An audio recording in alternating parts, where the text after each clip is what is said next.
Bonjour, ça faisait un petit bout de temps que j'avais rien passé. Alors ce soir je ne savais pas quoi faire et j'ai décidé de faire une tarte aux légumes. Donc j'ai pris une pâte feuilletée. Donc la pâte feuilletée, ne vous amusez pas à la faire, c'est trop compliqué. Autant les autres pâtes, bien sûr qu'il faut les faire maison. Et le feuilletage, ça nécessite quand même un tour de main. Donc je vous donne déjà goût à faire de la cuisine, donc je ne vais pas vous embêter avec une pâte feuilletée qui est très compliquée.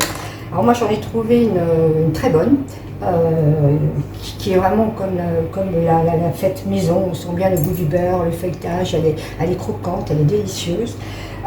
Ensuite j'ai coupé mes petits légumes, donc j'ai mis des oignons rouges, j'ai mis du fenouil et j'ai mis des poireaux. Voilà, tout ça je vais le faire rissoler à l'huile d'olive. Pour l'instant ma pâte elle est un peu chaude, donc je vais la mettre au congélateur.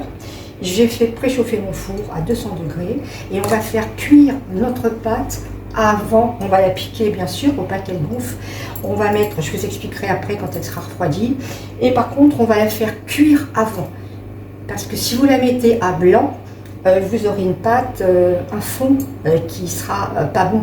Parce que les légumes vont détremper, on va mettre des œufs, on va mettre de la crème liquide. Donc surtout quand vous faites des tartes, il faut pré-cuire. Carrément pratiquement la cuisson, puisqu'après on va mettre simplement 10 minutes au four. Ça suffit puisque nos légumes sont cuits, il n'y aura que la crème et les œufs qui vont devoir cuire. Bon, mais ça c'est rien du tout. Donc pour l'instant je la mets au congélateur et on se retrouve après. Voilà, je reviens vers vous. Donc ma pâte est bien froide. Donc j'ai bien fait mes ongles, surtout travaillez bien les ongles, n'est-ce pas? Après ce que vous faites, voilà, moi je mets ça, un papier sulfu que vous coupez, voilà, pour pas que vos bords tombent. Et moi j'ai pris, vous mettez ce que vous voulez, des lentilles, parce que vous les récupérez à chaque fois, de toute façon c'est pas perdu. Moi j'ai pris des pois cassés, c'est pas cher. Voilà, on met tout ça.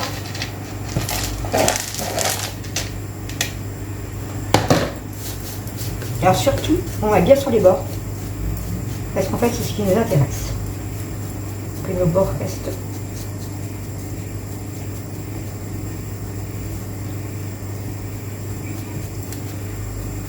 Voilà, c'est parfait.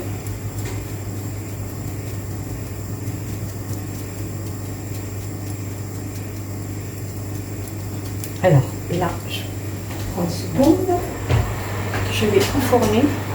Je vais enfourner 30 minutes.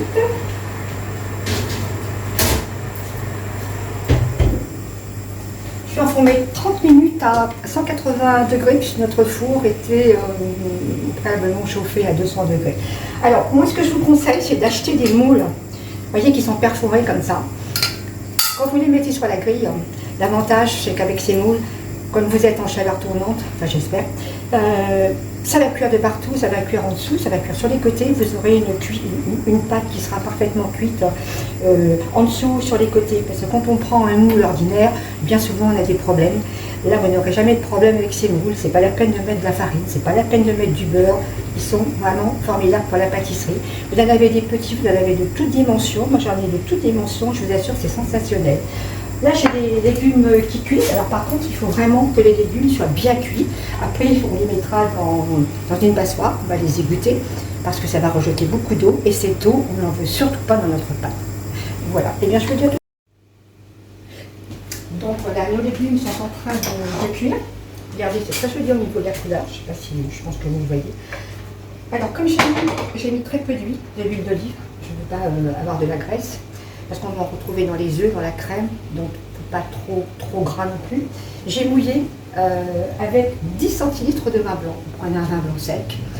J'ai mouillé avec un petit peu de vin blanc. Maintenant, si vous ne voulez pas mettre du vin blanc, vous pouvez mouiller avec un petit bouillon, avec de l'eau. Si vous n'avez rien, c'est pas grave. Mais il faut leur apporter un petit peu d'eau, un petit peu d'humidité. Alors, je vais les couvrir, et je vais les laisser cuire tout doucement.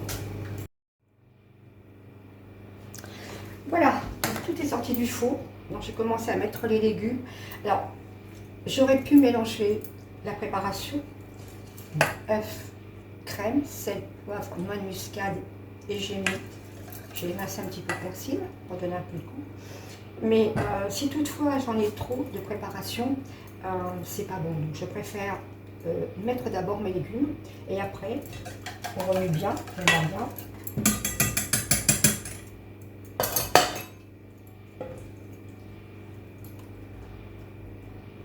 Et on va verser avec beaucoup de patience notre préparation pour pas que ça déborde. Vous avez vu, notre pâte a bien gonflé. Et surtout, les bords ne sont pas tombés grâce à la technique du papier et de mettre des légumineux, entre autres, ce que vous voulez à l'intérieur. Sinon, votre pâte va gonfler. Et surtout, quand vous faites des tartes aux légumes, il faut, bien sûr, il ne faut pas faire pâte à blanc. Il faut d'abord cuire votre pâte, sinon vous allez avoir quelque chose de... ça ne sera pas croquant.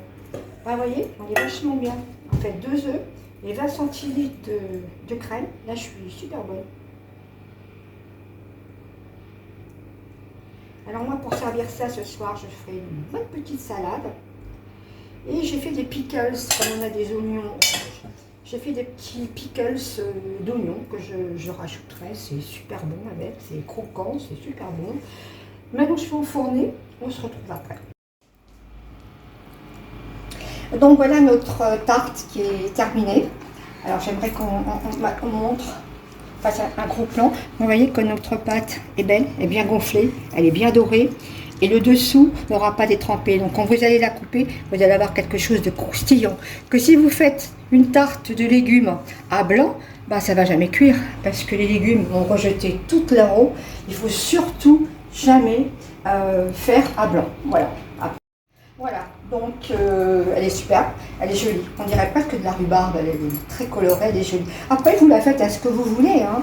Vous pouvez mettre tous les légumes, ce que vous voulez. L'essentiel, c'est de faire cuire les légumes, vous les égouttez.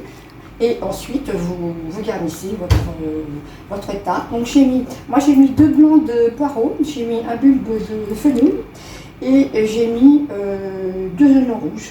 Voilà, sel, poivre, noix de muscade. J'ai déglacé avec 10 centilitres de vin blanc, n'est-ce pas, pour donner un petit peu d'humidité aux légumes.